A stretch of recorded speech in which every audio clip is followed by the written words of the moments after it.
Megastar చిరంజీవిని విమర్శించే స్థాయి వైఎస్ఆర్ కాంగ్రెస్ పార్టీ రాష్ట్ర ప్రధాన కార్యదర్శి సజ్జల రామకృష్ణారెడ్డికి లేదని తక్షణం సజ్జల చిరంజీవికి బేషరతుగా క్షమాపణ చెప్పాలని లేని పక్షంలో రాష్ట్ర వ్యాప్తంగా కాపు తెలగ బలిజ ఒంటరి కులస్తులు ఉద్యమిస్తారని ఆంధ్ర కాపు సద్భావన సంఘం రాష్ట్ర అధ్యక్షులు తెలుగుదేశం పార్టీ రాష్ట్ర కార్యదర్శి వాసిరెడ్డి ఎస్ దాసు హెచ్చరించారు. కాకినాడ కచేరిపేటలో గల జిల్లా తెలుగుదేశం పార్టీ కార్యాలయంలో ఏర్పాటు చేసిన మీడియా సమావేశంలో టీడీపీ రాష్ట్ర కార్యదర్శి వాసిరెడ్డి ఎస్ దాసు మాట్లాడుతూ తక్షణం సజ్జల చిరంజీవికి క్షమాపణ చెప్పాలని డిమాండ్ చేశారు.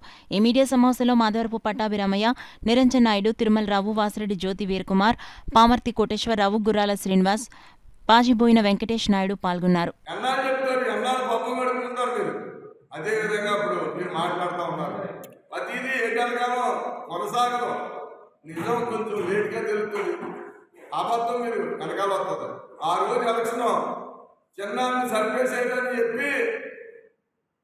తండ్రిని చంపేసేదని చెప్పి చచ్చిపోయాడని చెప్పి ఎలక్షన్కి వెళ్ళారు.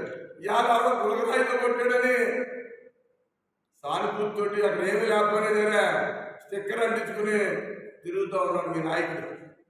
మీ నాయకుడికి చంద్రబాబు నాయుడికి, చిరంజీవి గారికి, పవన్ కళ్యాణ్ గారికి ఒక ఉందాతనం ఉంది. ఆ ఉందాతనాన్ని ఎంతమంది ఎన్నన్నా పవన్ కళ్యాణ్ గారు కానీ, చిరంజీవి గారు కానీ ఈ రాష్ట్రంలో ఒక గొప్ప వ్యక్తులుగా, చరిత్రలో నిలిచిపోయే వ్యక్తులుగా చిరంజీవి గారు ఉన్నారు. అటువంటి నాయకుడిని ఎంత అవమానం చేశారో ప్రజలందరికీ కూడా తెలుసు.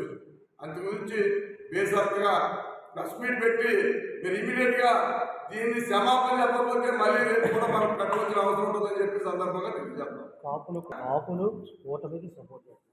ఈ కూటమికి 190 మంది కూడా సపోర్ట్ చేస్తాం. కూటమికి కాపు తెలగ బలిజ వంటి కులాలు ఎందుకోసం సపోర్ట్ చేస్తామంటే మాకు వ్యక్తిగత ఎజెండా ఏమీ లేదు.